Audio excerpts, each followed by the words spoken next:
That's what it comes down to, availability. The people in this neighborhood that see me every day that are on my side, they feel safe because they know I'm close. And that gives them more reason to love me. But the people that want to do otherwise, they think twice because they know I'm close. And that gives them more reason to fear me. Is it better to be loved or feared? It's a good question.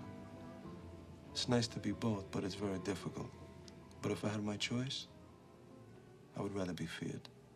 Growing up and in my career, I always erred on wanting to be liked, and therefore used referent power to get what I needed to get done. Now, I'm asking myself, is there a different, more efficient way? Is it better to be loved or to be feared and respected? Which garners more success? And I was just like, dude is different. He was savage at this. He scored 63 points on me in 3 quarters. His eyes, yo, his eyes he was so intense. Yeah, no, there's no scouting report for Kobe Bryant. He is, without question, one of the league's most talented players, but he has been criticized for poor shot selection and not playing a team game. Peter spoke with the Lakers phenom. Black Mambas aren't known for charm. They don't seek affection. They don't warm a room. They strike fast, precise, lethal. They dominate through mastery, not likability. Kobe Bryant was no different. Kobe, the Black Mamba, a man with towering competence and minimal warmth, became the most influential basketball player since Michael Jordan. Kids still whisper his name when they toss paper into a trash bin.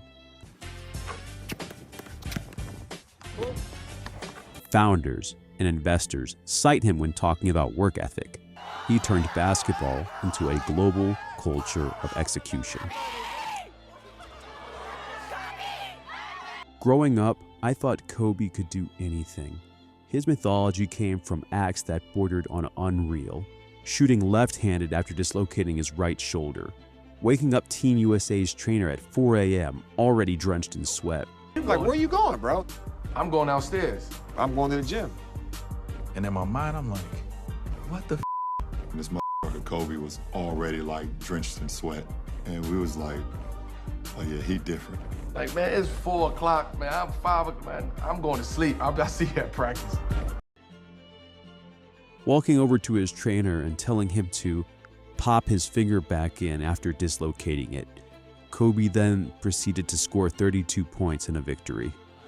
Want to see, and he is hurting right now. Boy, in a hushed silence immediately. This entire arena. It's probably out of place, and he'll have head athletic trainer Gary Vitti put it back in place. You can see just there it went. As soon as he buckled his knees, it was a done deal. Back in. How about that?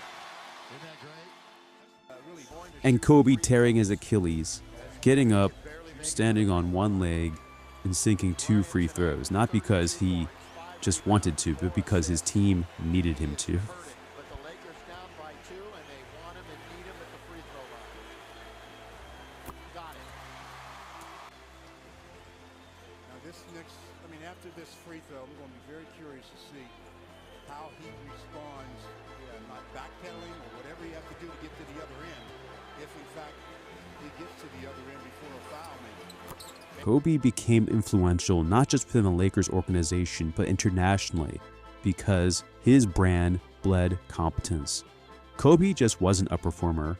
He built structural power inside the Lakers because he showed up time and time again. Through consistency, he built leverage within the organization. Kobe had great situational awareness. He understood status. He understood timing. As a result, he wasn't afraid to exercise his ability to use coercive power and might in the pursuit of success. This was a constant during his career. When the Kobe-Shaq rift peaked in 2004, Kobe forced the Lakers to choose. His reputation for obsessive mastery gave him credible might. His youth and game style matched where the NBA was heading. He had situational awareness, and he used it. Shaq was traded. Kobe secured the largest contract extension in league history. He converted expert power into legitimate power, trading skill into structural influence. Organization and Shaquille O'Neal. The wide-ranging perception in the public that you were at the controls. How much did you have to do with both of their departures? Oh, zero. Nothing. But, you know, people's perception, I always want to run with the biggest story. Do you ever look at Kobe and kind of say, be careful what you wish for? Doesn't matter. Doesn't matter what I think. Doesn't matter what I think. But, you know, some people do certain things to get that power. You know, it's not something that we couldn't have worked out either, because we've been doing it, right? But I got to a point in my career where it was the rumblings, and some of it created by him, that, you know, Kobe can't win without me. And it was like, hold up. No, it's not true.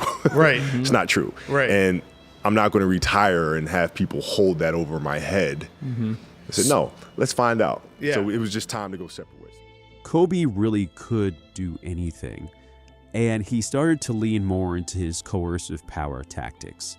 He would freeze other teammates out and not pass them the ball. Here is Bryant. Kobe to the basket. Kobe for the win. It is blocked, and the Chicago Bulls with an opening day victory. The Bulls, who made their name on defense last year, come up with some great stops down the stretch, and they rally to score the last 7 of the game, and Derrick Rose the MVP. He would openly critique players in front of management.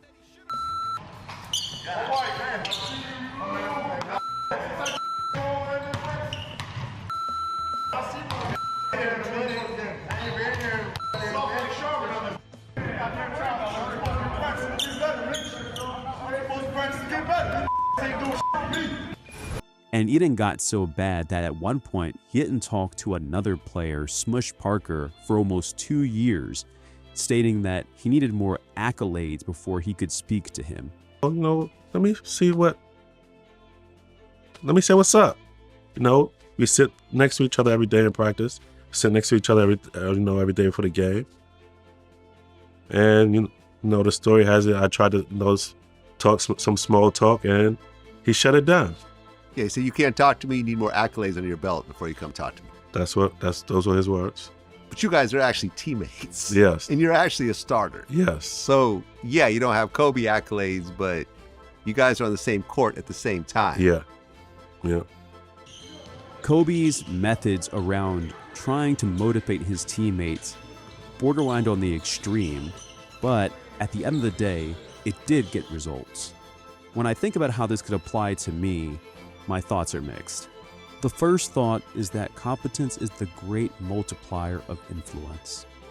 But in order to be able to exercise a balance of competence and a complete lack of warmth, one must be in the top 1% or 0.1 or 0.01% of performers to be able to execute on that type of strategy. Once you're in that bracket, competence buys you deference, forgiveness, the space to break norms, and the world openly tolerates your edges. If you're like Kobe Bryant and you're in the upper echelon of performers, then yes, you may have the ability to throw warmth to the wayside. You may have the ability to lead and influence with coercive power tactics. But for the average individual, that may not necessarily work. For most leaders like myself, it starts with a balance between competence and warmth. First, it's a focus on mastery. It's choosing 1 or 2 areas and developing undeniable expertise in them. My focus would be to let my competence do the talking. The other is to use might when it matters, not constantly, not recklessly, but strategically. When I know I'm right, I'll assert my position without padding it with unnecessary warmth. From that, it's also looking at utilizing strategic warmth. Warmth isn't going away. It's one of my natural assets, but now it's a tool, not a reflex. I'll dial it up when it serves the goal and down when it dilutes the message. And finally, building influence through competence. Kobe didn't demand followership. His mastery created gravitational pull. My aim is similar, become so strong in my craft that people seek my presence automatically.